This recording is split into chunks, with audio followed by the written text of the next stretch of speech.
But hello, Hello. When did you get here? how are you? Can you hear me? Um, I cannot hear you. Just give me a second. Audio microphone. This happened last time, right? That I What? couldn't hear you, right? Oh. Settings, speakers, streams.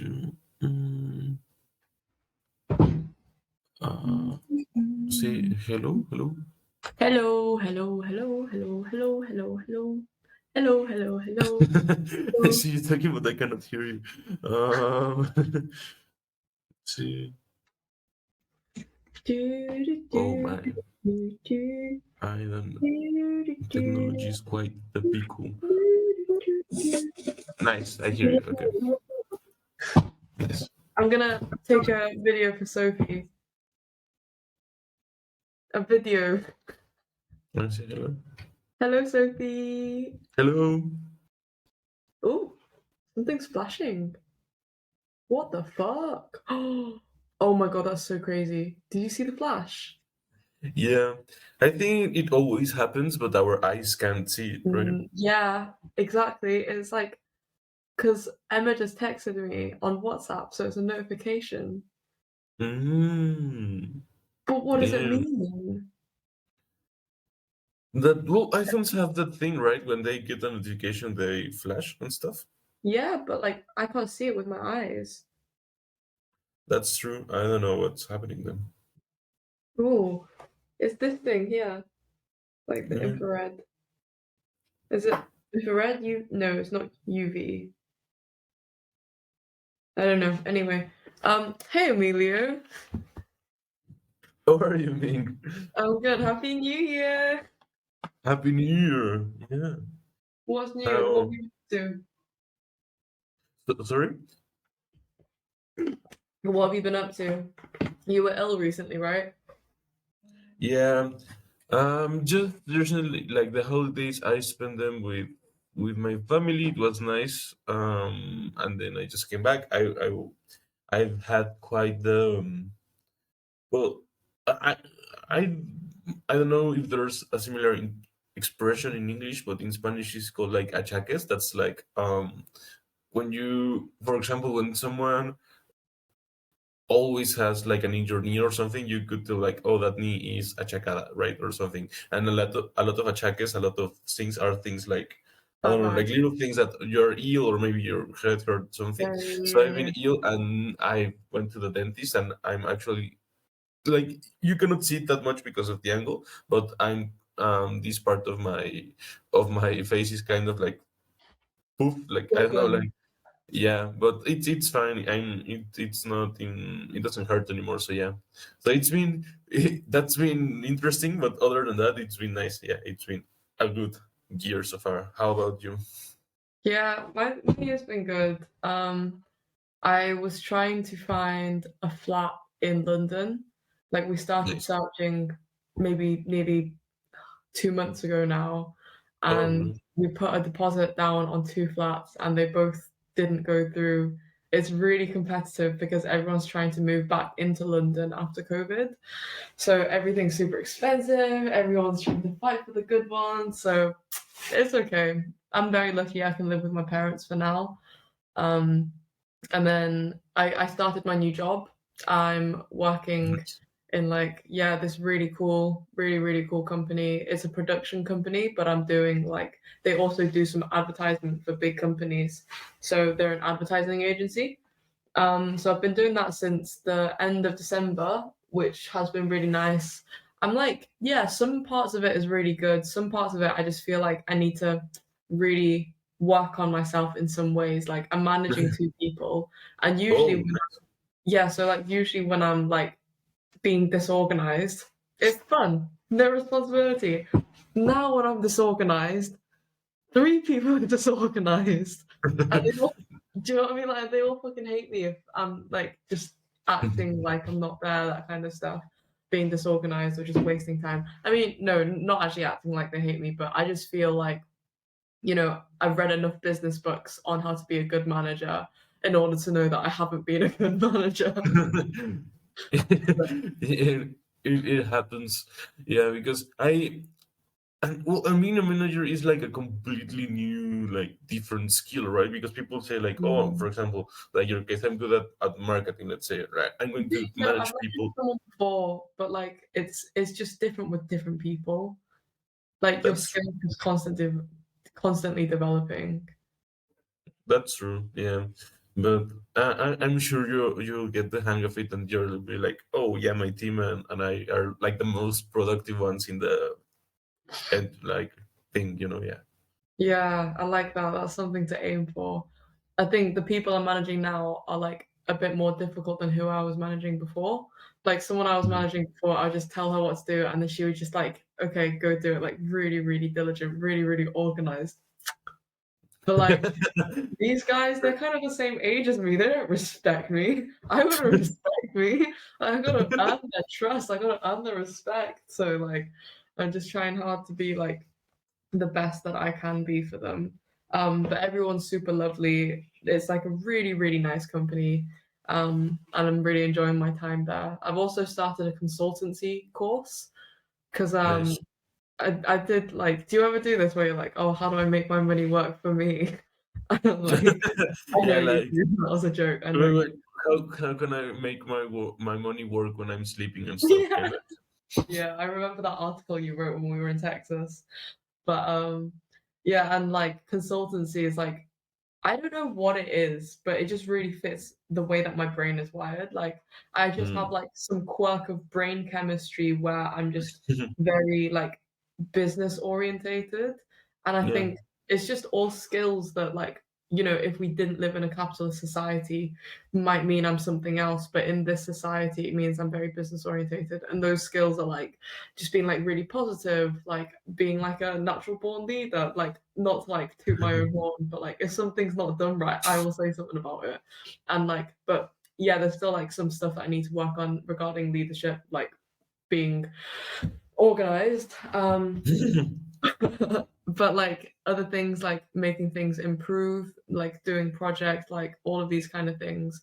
So I've looked into on like consultancy, and I think it's really like everything about it is really interesting. It's always about how to make something as efficient as possible. Yeah. Yeah, that's true. Like of course I've heard about consulting and stuff, but for me it's always like I as you said, like once I read a little bit more into it, like I realized it was about efficiency. You go in and you polish up processes, but for me it was really interesting because I always thought like that it's the job of the business owner, director, like operator to have efficient processes, right? And I would think that a person in that post would have that ability. So I always thought that it was interesting to Can bring you? like a consultant Yeah, to it, but it's definitely something that happens, and like it really benefits like companies that just are yeah, like well that have a good one. So I think that's interesting.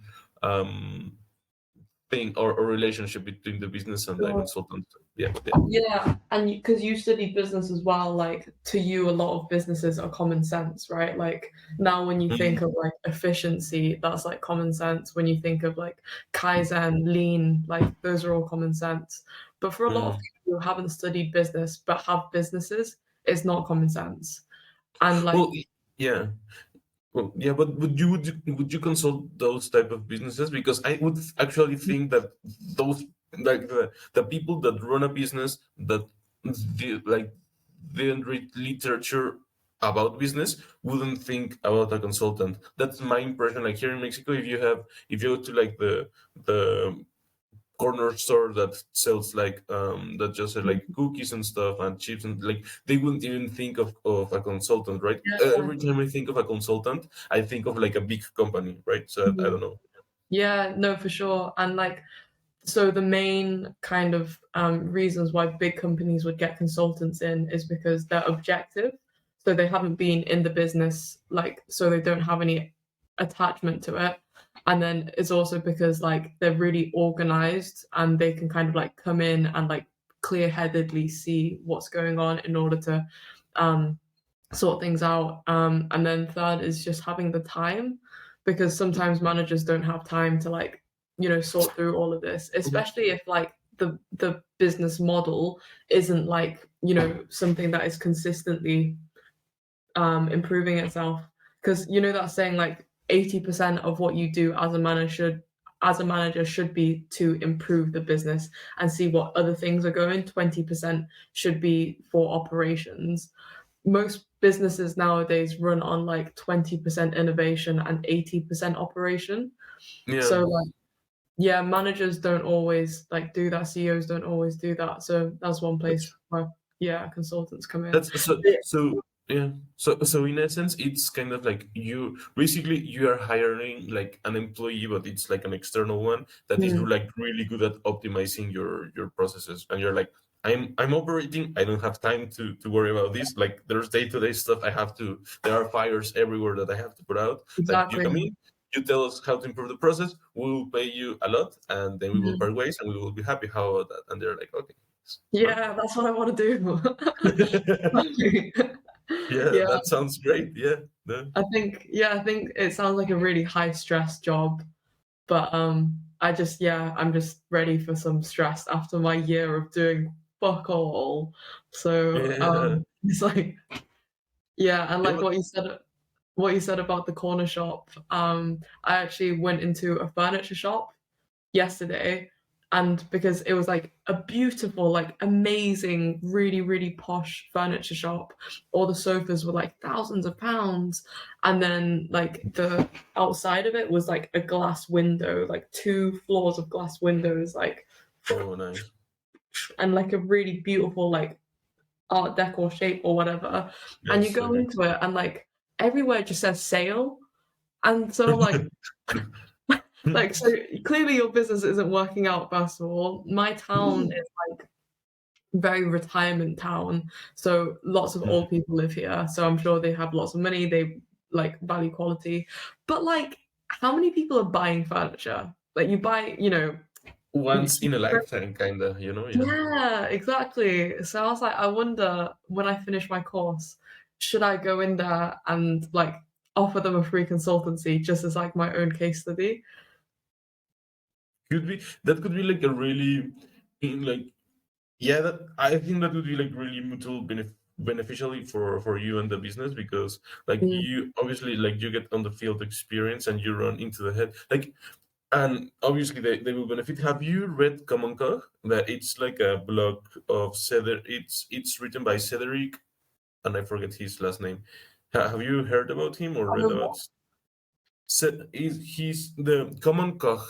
Common That's cloth. Is Common that Cog. It's COG. Common of Common and oh, Cog okay, of okay, COG. Common Cog. never heard of that. Cedric.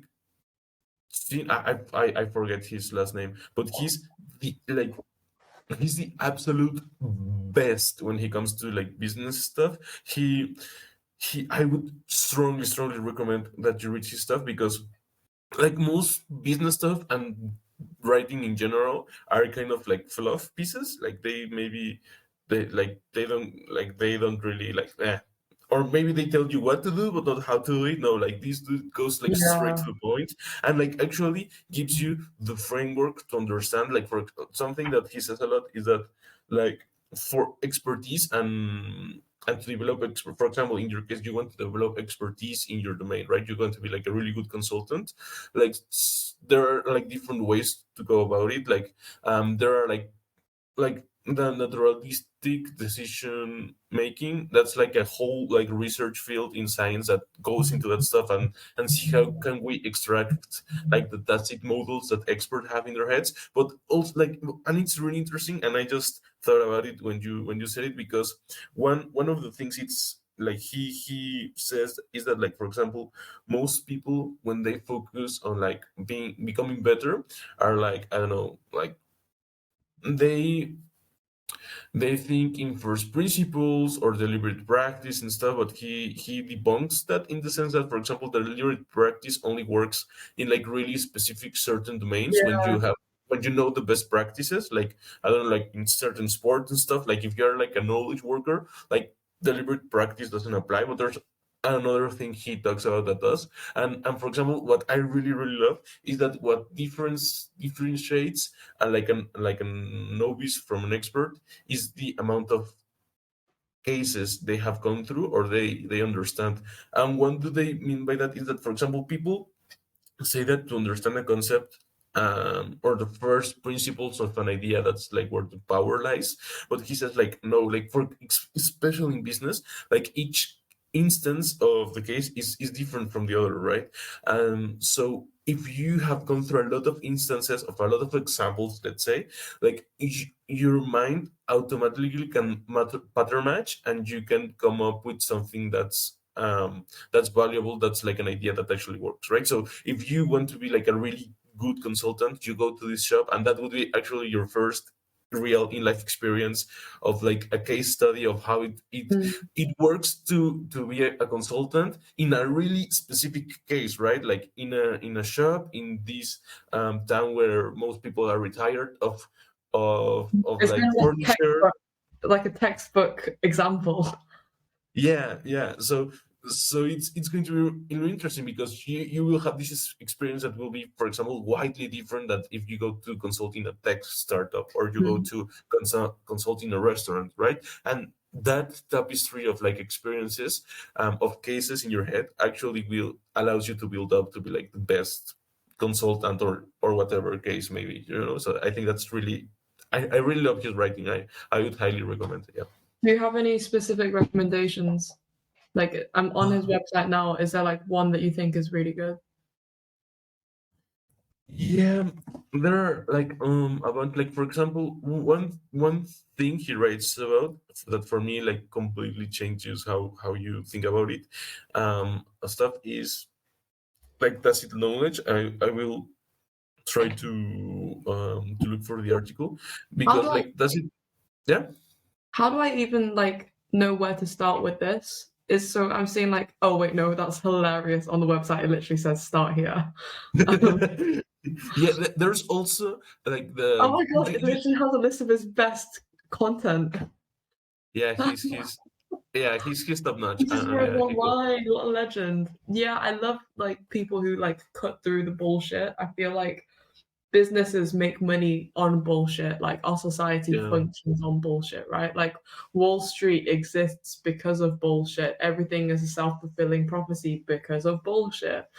So like someone who can cut through all of that and then like show us what he learns without the bullshit. Really, really Yeah. valuable information. Yeah, Yeah, and he's like an operator. He runs businesses, so he's not just like, I've read about this stuff. No, he like reads the stuff and applies it and like writes about it. That's why for me that's really cool. his articles are like really top notch. And he used to write more about like career and stuff. Like now he writes about, like, for example, one thing that I really like is that he said like mental models are like not really a thing, kind of. And you're like, what? Like if you're a knowledge worker, that's goes against about like what the most popular opinion right now. He goes into detail about that. So yeah, you have the in the start here and the best ones. You Mm. have the yeah, you have, for example, expert in business. Well, those, I think that series. or some of those articles are paid, but most of them like maybe free. Mm. Like he's the way he works is that he publishes one article every week, and one week it's free and the next one it's paid, you know. So like most Mm. of the articles are free, but there are some that are behind the paywall. That's all um amazing. I like yeah. that. And for example, there's actually a section of like Chinese businessmen, how they do it and how they do it different and stuff. So yeah, like for example, on cash skin and cash flow skin, etc. Yeah, he writes a lot of stuff and it's really cool. So yeah, Yeah, when we were he also like you said that you've read about like manager stuff, so maybe it's not applicable to you. But like I never the first time I read about like manager stuff, it was with him, and he in like in the page you see that there's like guides. He has like burnout, career modes, and the starter manager guide, and Mm. there you can like Could you and I send found that it to me? really sorry. Could you send that to me Yeah. on Instagram? Because that's the only thing I'm using on laptop and phone. I usually use WhatsApp, but you don't have WhatsApp, right? I have WhatsApp. Yeah, Oh, huh. Why do I we message you could on Telegram?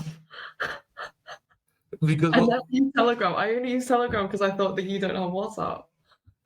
we can communicate via WhatsApp if you want. Yeah, no problem. Let's see. Okay, Well, send it to I'll me. That would be great. Thank you. okay. Yeah, I the I'll only send you. yeah. Yeah. Sorry. Go. Yeah, I send you the link via Telegram, but I'll send it via WhatsApp later. Yeah.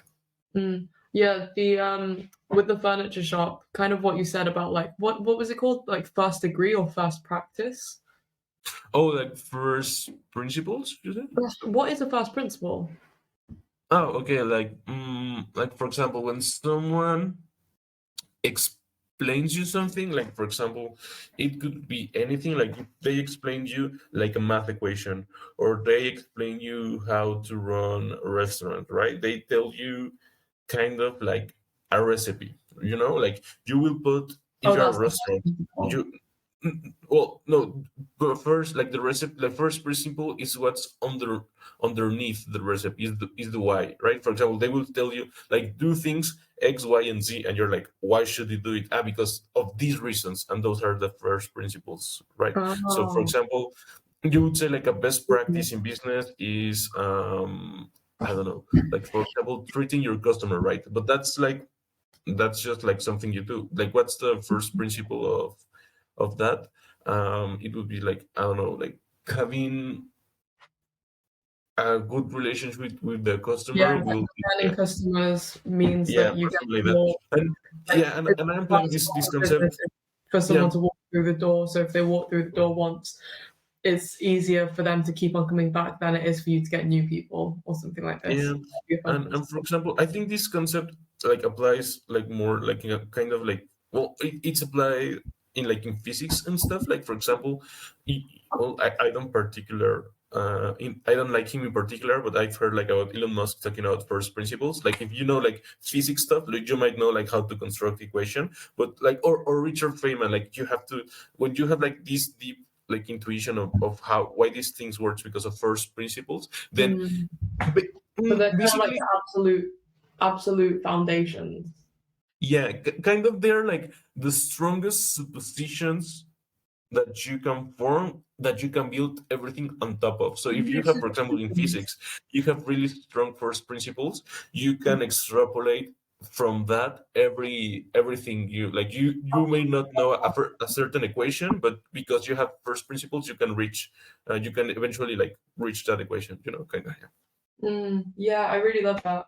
I feel like everyone needs a set of first principles. I think during COVID, I had like a really depressive episode when I was just like, Mm. what is the meaning of life? And that's when I quit my job and went to Mexico, lol, and then went to fucking Texas and met you. But yeah, it was all because I was like, what the fuck is life and what are my principles?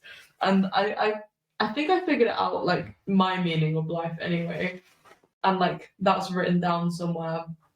Um, but yeah, I feel like everyone should, if they haven't already, figure out their own first principles. It just makes like all decisions so much smoother and like all emotions so much nicer.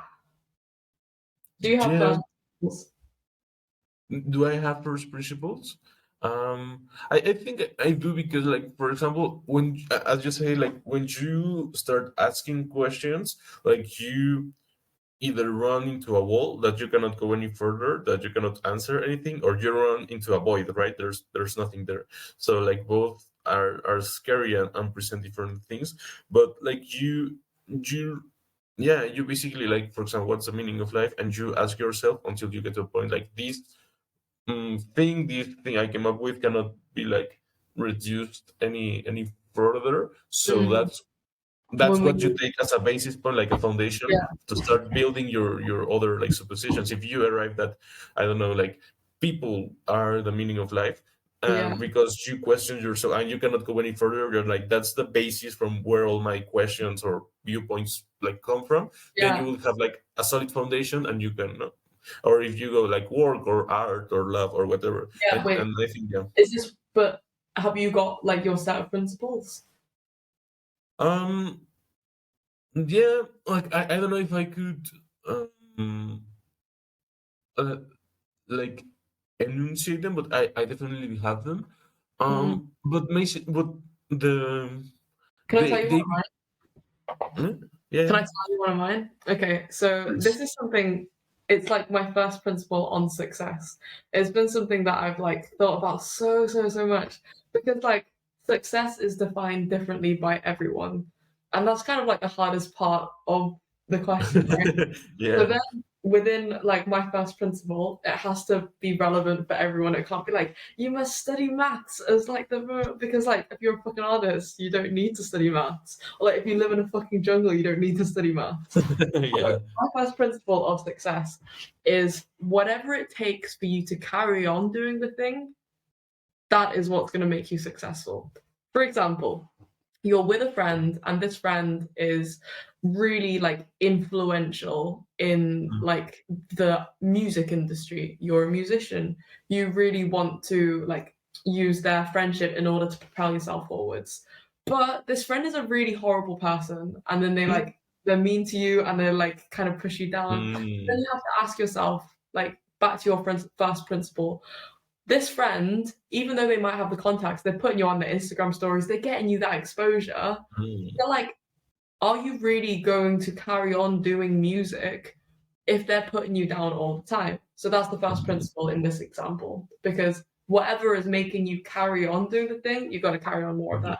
Even if you're like super fucking cocky. Okay, this is something that I've like adopted in my own life since thinking about this, since coming up with this first principle. So like my family dynamic, I'm the youngest on my dad's side, spoiled, like really spoiled. My grandparents love me, my cousins think the world of me. Um, nice. yeah, I'm the youngest, like out of me and my sister. Like my parents, they really take care of me. On my grandma, on my mum's side, I'm the oldest. So also special child. I'm a golden child. Yeah. Logically, there's a lot of issues that comes with being a golden child. Like you can Google golden children problems, and then it'll come up with like narcissism, tendency to not listen. It was like a load of like or like manipulation through like charm and all this kind of stuff. For a long time, I was like, "Yo, I'm so fucked up." Like, yo, like I need to go to therapy. I need to sort this shit out.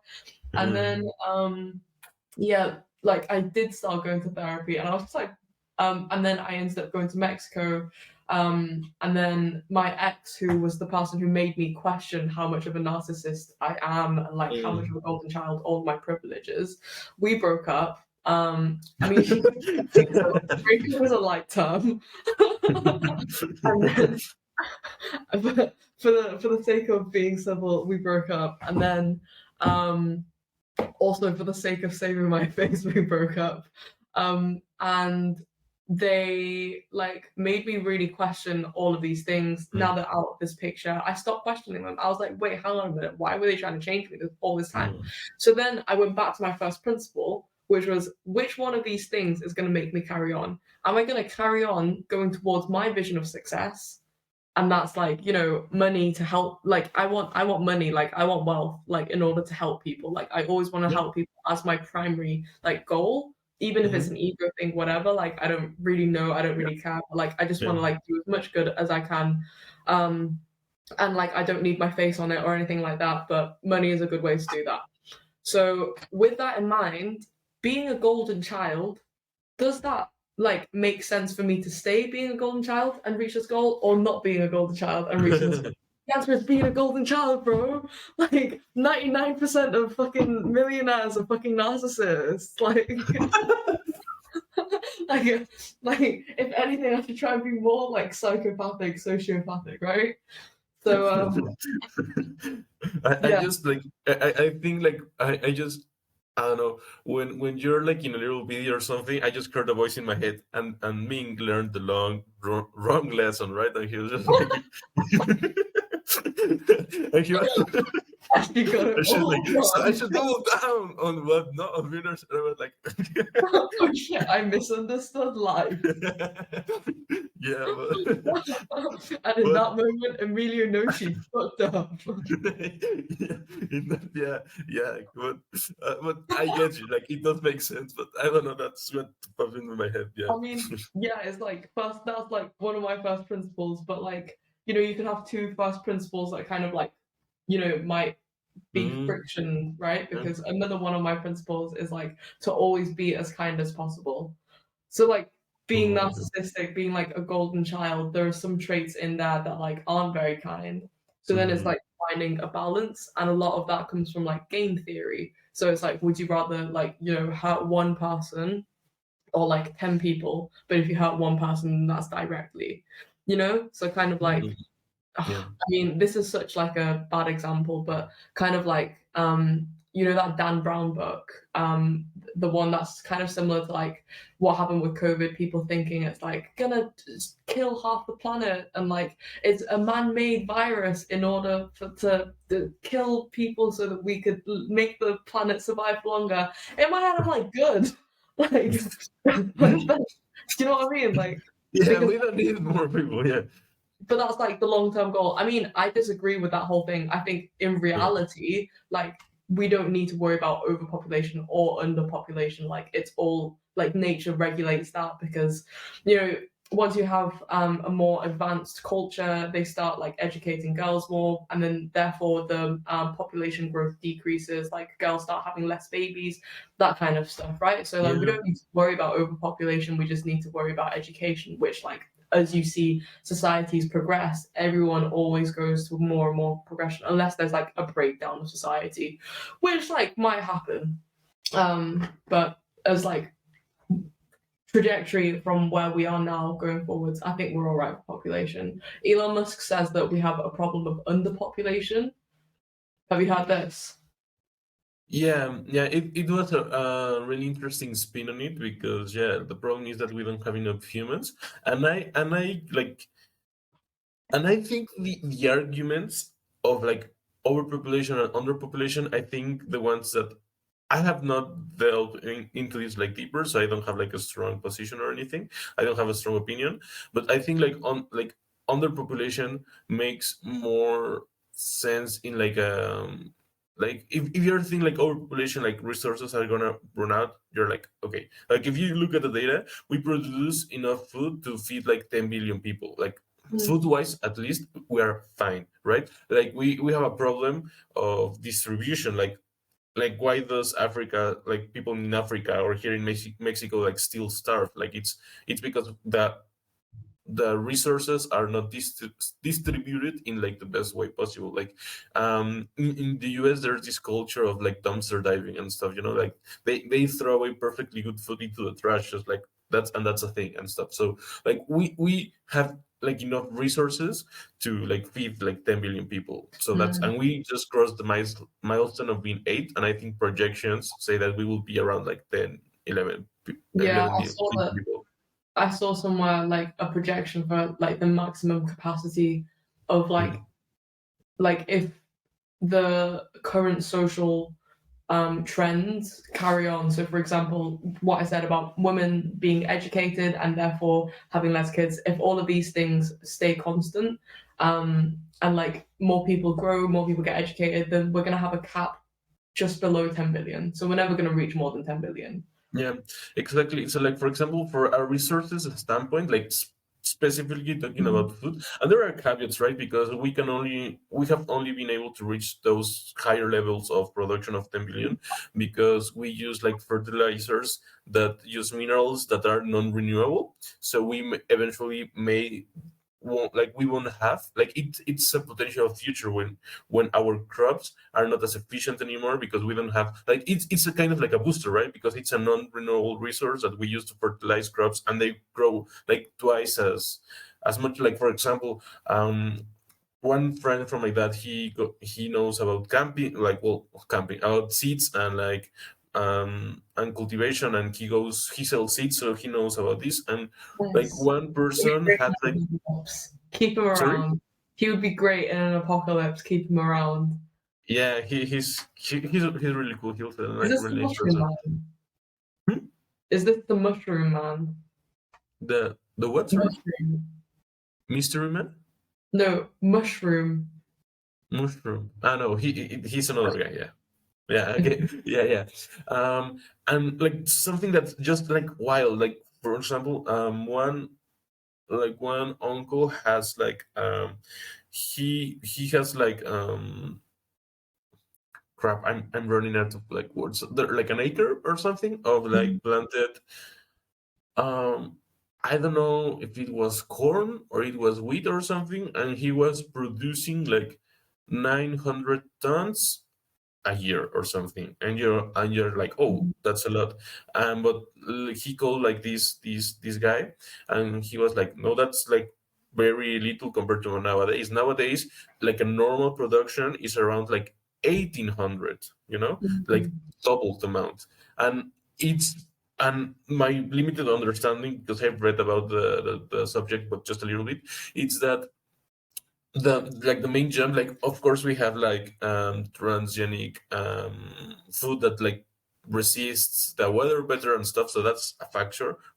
But to my understanding, the biggest thing that allows us to like feed all the people in the world, it's this, like we have these specific fertilizers that are like really good, like they boost, like they literally like double our Mhm. production amount, like in the same amount of space you double, like a little bit more, you double the amount of food. And those like Monsanto? fertilizers, sorry. Is it Monsanto? I don't know, like Monsanto is like a brand that sells Yeah, fertilizers. they sell fertilizers, but it really damages the soil. Mm, So it's like a huge thing in parts of India where like farmers take out loans because sometimes, if it's really hard to grow a crop, you have to have mm, fertilizers, and then they have to take out a loan in order to get the fertilizer. And sometimes like, it grows, they make the money back, but then the next year, like the soil is dead. Like they can't mm, make it grow anymore. It's stolen all the nutrients. And then because they've taken out so much money for the loan and they can't pay it back, there's like a huge crisis of suicide in like men in India, like okay. farming communities. Like, okay, I didn't know about that specific case, and I didn't know it was that drastic because, like, in fertilizers, well, I don't know, like if they obviously affect the composition of the soil, but like we like that mixes with the thing that, for example, if you plant the same crop every year, like it pulls out the same nutrients every year, so it makes like an Yeah, imbalance of there. That's why it's so important, like to have like crop rotation and stuff. But for so sure. I don't know if it was like, but even that, like if you like if the, it's not even that in the sense that, like, of course, like a fertilizer could potentially harm the soil, and that's really bad because we won't have enough food to eat. So that's really bad. But like other than that, it's like, for example, fossil fuels. When we run out of like petroleum, like we are Mhm. screwed, right? Because like we use air, like for everything, for transportation, for Yeah, electricity, for plastics. So like our way of life is basically unrented time, right? Because like when we run out of this resource, like everything is screwed unless we find replacements before then, which is like We have replacements for like everything, right? Like electricity, we have like nuclear, we have like Yeah, fusion. but in the scale necessary. Yeah, yeah, of course, and in the scale necessary because, um, like for example, this is actually somehow like societal like collapse. That's like one of the main things because, like for example, let's say that, like we have renewals and stuff. But for example, if tomorrow, like if it's sudden, if it's like if tomorrow we stop Mhm. like we don't have petroleum anymore, like we would go into chaos because like the infrastructure we have nowadays we couldn't support it, so everything like would plunge dark, and it would be like okay, yeah. Like societal collapse, I just want to like linger on that point a bit more because I don't think it's going to be as bad as we think it is. Like I think a lot about the apocalypse, and I think maybe everyone has since COVID. But even before then, I already had like contingency plans, right? And like it was only yesterday I told this to my friend. I said like, "What would your survival plan be?" It's been my favorite question. I'm reading a book called Parable of the Sower at the moment, which is about post-apocalyptic America. And I watched the first episode of The Last of Us, which is also like post-apocalyptic. So my brain like is like all the subconscious has just been like fucking survival. And oh my god, dude, my parents are like really like conspiracy theory people, right? So we had Yeah. a power cut the other day, and my dad was like, "It's the Russians. It's the Russians taking all our electricity," and they came back on in like 2 hours. But like, this is kind of just the default of my brain. So I told this to my friend, and she said she listened to this podcast about how some boys were stranded, like some school boys were stranded on an island. Have you heard of Lord of the Flies? I've heard about it. It's the one that they kill each other or Yeah, no? yeah, exactly. So it's like Yeah. schoolboys get stranded, they kill each other because it's kind of like the idea that if there's like a societal collapse, then people turn into animals, right? But Mm. then these boys are very specific. They were like privileged, like Etonian, which means like they went to Eton, a really good school, like Etonian, like selfish, maybe all golden children. So Mm. if I was on an island with lots of me's, maybe it wouldn't work out. No, it would work out because I'd know that like we would all have to work together in order to have something. Otherwise I'd be the first one killed. But my friend said that in this like podcast they were talking about a real example of when this happened. So real schoolboys in real life got stranded on an island and they didn't kill each other. In fact, they had a routine for like scheduling hunting. They had different times for like resting. They had rules like if you get angry at each other, then you need to go on separate parts of the island. You need to go on opposite sides so you don't fight. They had one boy who broke a leg, and then like during that time, everyone looked after him until he healed. Right? So we It's said this idea of like what happens like when society collapses, and I think that becomes of a self-fulfilling prophecy because then you get all of these people who like are like protectionists. They start being defensive and then they start attacking. And I think that's what happened with like the far right, the far left, and they feel unsafe by each other. Like queer people don't feel like they're safe from people who are super conservative, and therefore like they attack them like mm. online or like whatever. But then like on the other hand, like people who are conservative, like white men, they get attacked all the time by like everyone. So it's kind of like the two sides fighting.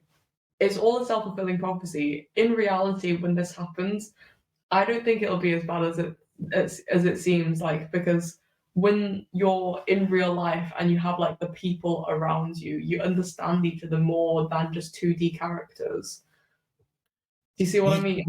Yeah, but like that's a different angle from where I was thinking. Like for the thing of social cooperation, I wasn't worried in the sense that, like as you said, like when you said that about these persons, these students in the island, like and they actually like cooperated. It's almost as if we we it's almost as if we have lived on tribes for our whole life, right, of like 100 people, and that's like our modus operandi, right, and that we make connections and we develop and we are like it's almost as if that's like the way it's been like for the longest time, and we have a really like if you interact like people used to only interact with like 150 people like their whole lives and the same people, Yeah, right, like and Dunbar's now or like something, right?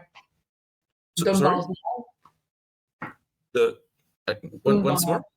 Dunbar is like this guy who Yeah, created. yeah, Yeah. yeah, yeah.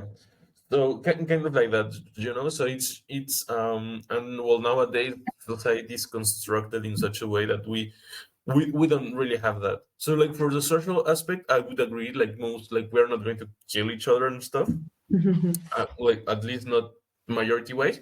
I was more concerned like in the material conditions, right? Because they were stuck in an island, which means they can farm, they can hunt and stuff.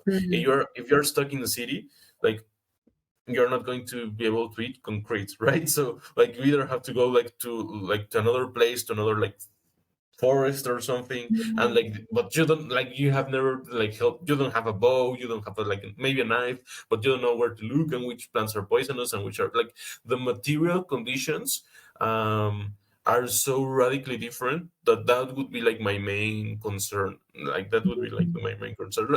Because I also agree with you, like the social cooperation aspect, I would think that it would be like nice, like I don't think Yeah, we but like when would desperate times call for desperate needs, we might find it a bit difficult because we don't have any like wild animals running around, do we?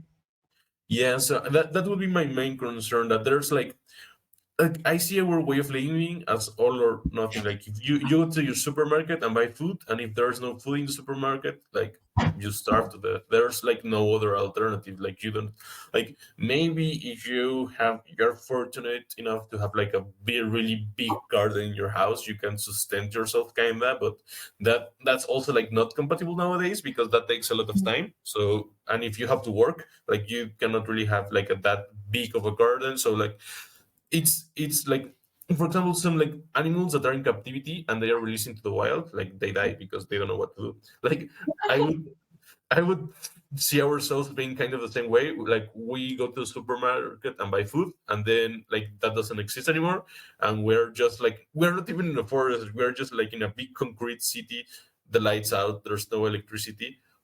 What Mhm. can we do, like, so like yeah, like even in like zombie movies and stuff, like they go and like go for the rations that still exist, and I'm like, dude, those will eventually run out. Like maybe you extended your life 10 5 10 years, but the rations in the supermarket are eventually going to like run out, or go bad or stuff. So like Mhm. the only way would be like to regress to like a farming kind of society, and that would like and that should like I don't think like all of humans would perish because we are a lot and some of us will like survive, but maybe like 10% of the population, that could be like a reasonable expectation if like if Would it die or would survive?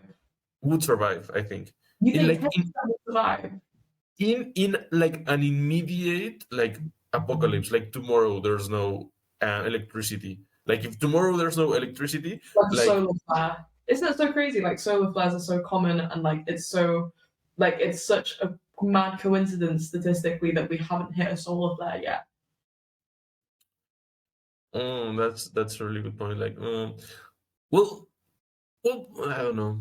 Like I'm not saying like this is the first time I'm thinking like this through like this much, but I think like yeah, like most people like wouldn't survive. I think not because they couldn't, but because because I'm basing this on the supposition that life is really cultural. And what do I mean by this is like I read like these parts of this book that it was like beautiful, like you would say that animals have like instinct, right? That's way where they go like for food, and that's actually not the case. Like for example birds, like you would say like, oh, birds like naturally know where to go to feed, Mhm. and that's not true. If the mother doesn't teach like the birds where to go, like, see, here you can find worms, here is the food, like the birds will starve to death. Mhm. So it's actually like a cultural thing, like another entity of your species, another being of your species tells you like this is how things are done, and you're like, okay, and I'm doing them. Like elephants, like there was like a huge flood once in a region where elephants lived, and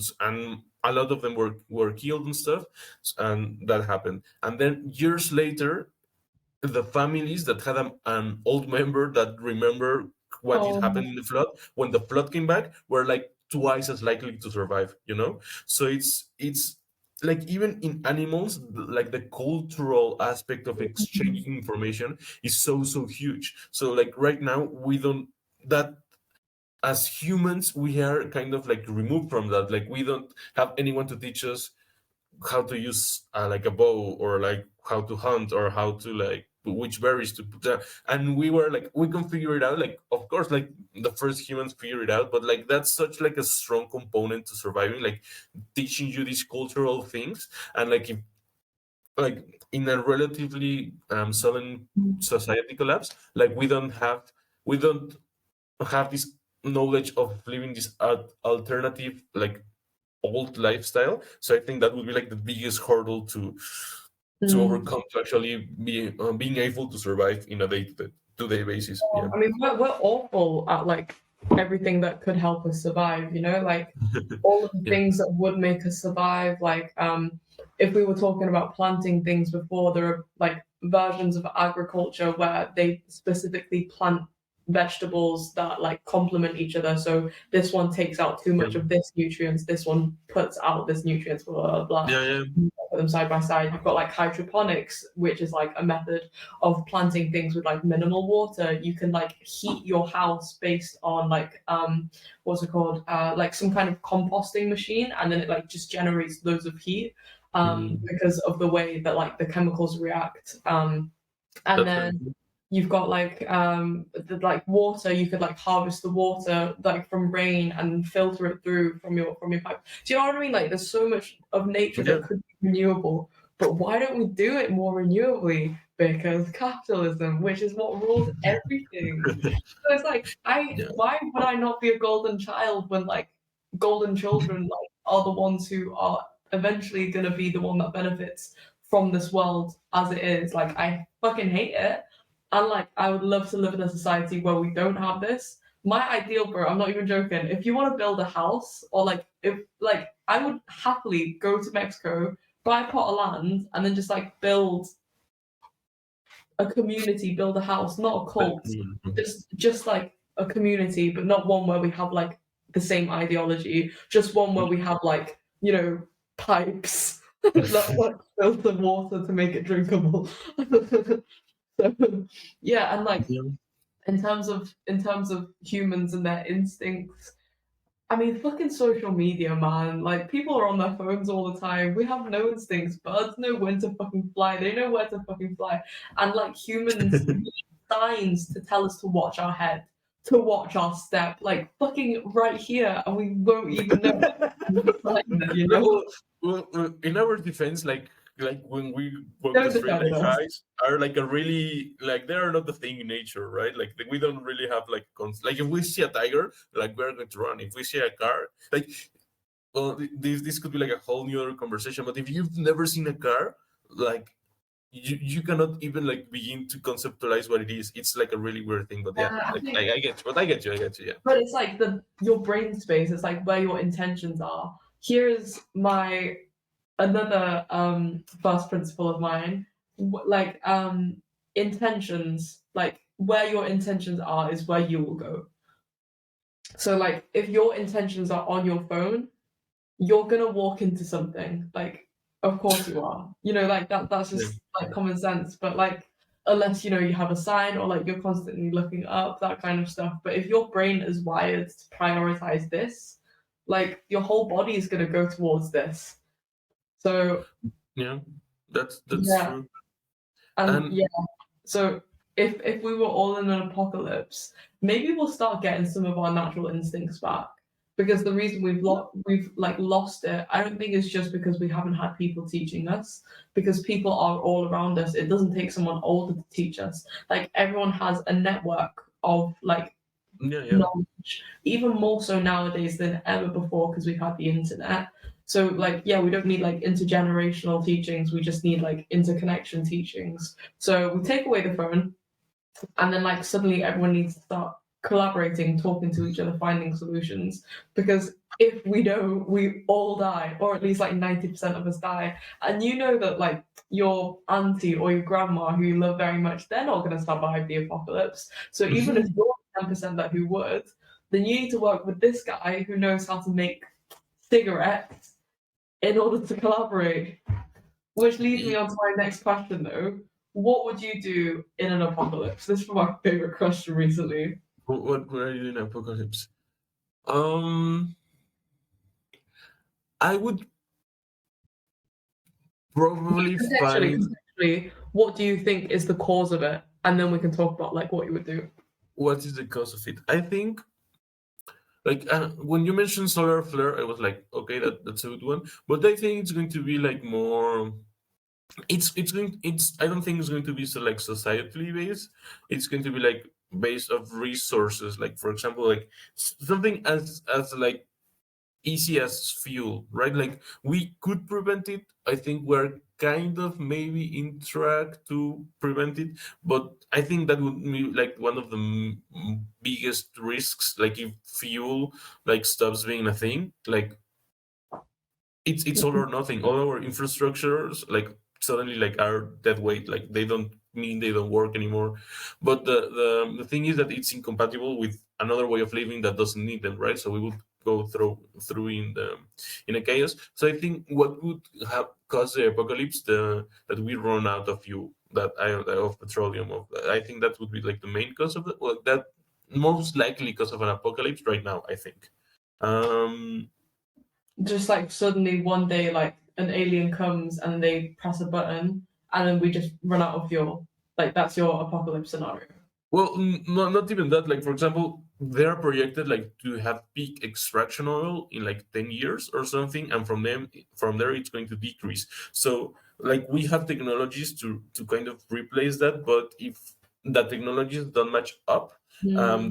the way that we will stop having fuel, and if those technologies don't like catch up, then we'll be like in a really bad time because like maybe yeah, like yeah, I don't know, but it's not like a sudden thing. Like we can already see the numbers, and we can already see it happening. Like it's like yeah, we can see like our impending doom. So yeah, it's not like sudden. It's like it's coming slowly, but surely. So if the renewable way of generating electric like energy it doesn't like catch up to the declining levels of like oil and petroleum, then we would our like it like our all of our infrastructures will collapse, right? So I think that's the main thing, and it's not like sudden in the sense that it will happen in a couple of decades, but not sudden that like in a day, in a couple of days, right? But I think that we could potentially experience that in like the next 30, 40 years. So that's a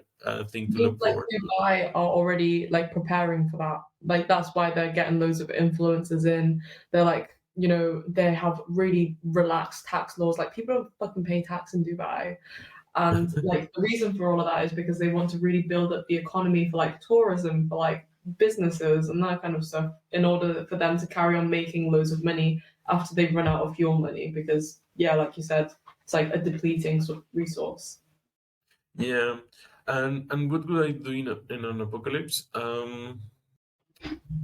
I would well the first thing I would do, I think, is try to find like farming books, like just like resources that will sound Mm, like to I would get as many resources. Like I would see if some like people know how to like farm and stuff. Like I would get into the people that actually know like how to produce food, or like mm, read like persons books, and that's about it because we don't have like podcasts or something like because so like books and people, mm. and and basically I would try to go to like a piece of land that I could start farming and potentially like invite people so we could build like a community and farm this thing and be able to survive.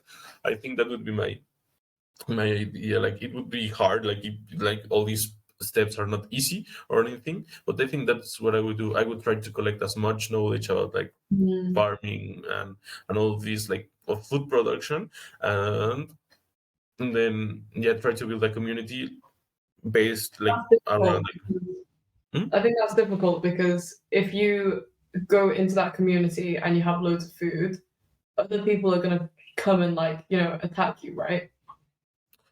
Um, I don't know. Maybe kinda like we would. I don't know, but even if they do, like we would regress to like a really low tech kind of like fight, right? Because like maybe there are firearms like around, and there are like certain amount of bullets, but then the bullets will run out, and we won't have know how to do it anymore. Like we would fight like a low tech battle.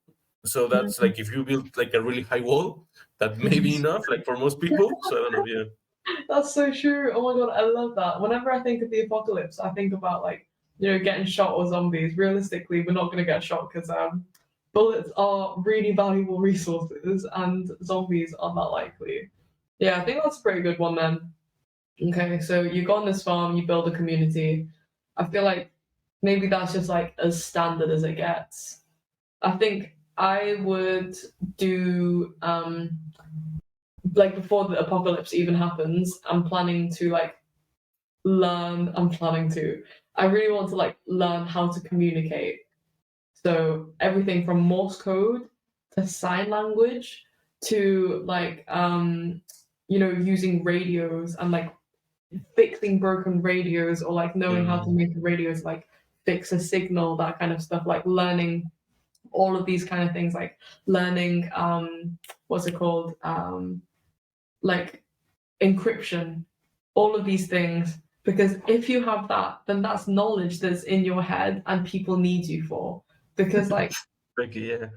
I, yeah, I and just love the way that we think, like because I went like for like a material thing, and you were like went for like a social thing, and I just find it like really interesting how our oh, minds work. yeah, what does it say about us? This should be a personality test Yeah, of like, because like you went straight like for a social thing. Like I'm going to like communicate, like the most like communication, right? That's your yeah, your go to, dude, and I was just like material conditions, like yeah, it's really interesting. Yeah, yeah.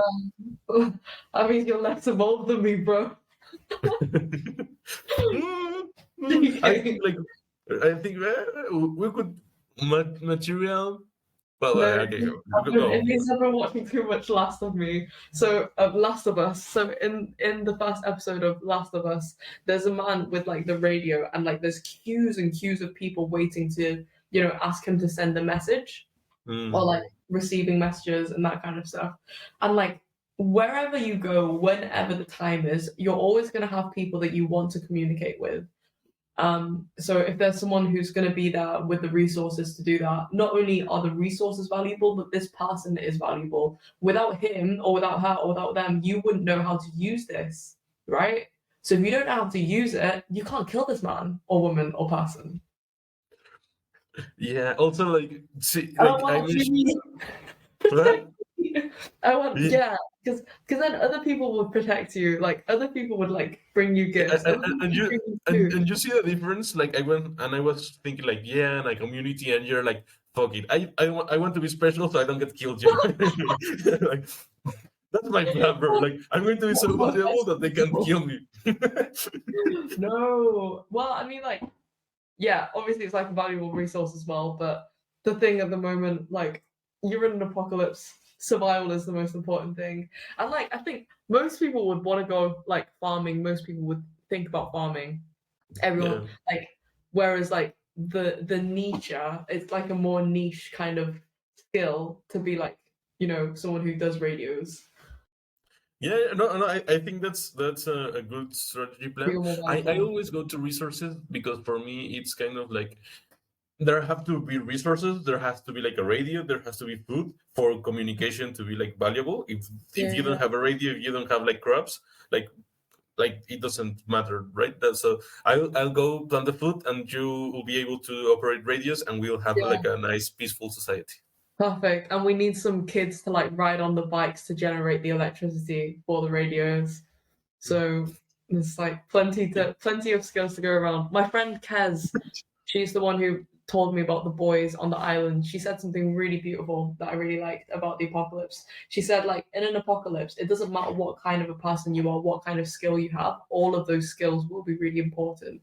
If you're Mhm. someone who's super positive and, like, maybe you're a bit dumb or, like, whatever, but, like, you have that attitude, then, Yeah. like, you're going to be, like, someone who pushes people forwards, but, like, if you're quieter and like you're someone who thinks more and you're more introverted, like you're also going to be super valuable. Yeah, I think that that's true to an extent, but yeah, I think like for example, if you're like a random person that operates radio, like that's like oh okay, like what's our but if you're in apocalypse, that's like dude, you're like the man, like you have that knowledge, right? So I think that's like really yeah. So yeah, I agree with you. It's going to be like suddenly like stuff that didn't really matter anymore like actually like if you know how to bake a cake like that's going to be like huge, so yeah, Yeah, yeah, that's true. so true, exactly. So diversity, yeah, we people survive from like diversity, right? Like we need diversity in order to survive and thrive. Yeah, Everyone has their own value. Right, Amelia, my laptop is about yeah, to yeah, run out. absolutely I'm right. on like 4%, but I've recorded Well, all of this. Can you hear me? okay, So I'm just gonna like stop this nice. now and then Okay, like I'll upload that. Is that all right? your mic your your microphone went out for a second but I can hear you again, I think. Yeah, it's because my laptop is dying, so it's not great connection. I'm just gonna pause this and then Yeah, that upload sounds it. fine. Okay. It was such a nice chat, nice Okay. seeing you. It was awesome. As always, let's book in some more time in like 2 weeks. You're, Feliz Año Nuevo. Feliz Año Nuevo. yeah, all good. Okay. Yeah. In the next weeks, you say?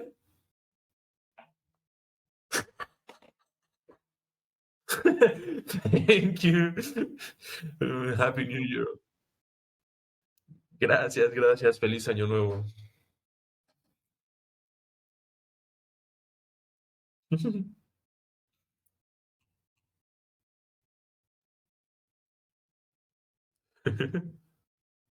There's a lag. You're still laughing at my Feliz Año Nuevo that I told the joke. Like, Okay. Let, huh? Let's see. Okay. there's a lag. You're still laughing at my Feliz Año Nuevo that I told the joke like 2 minutes ago, and you just started laughing now.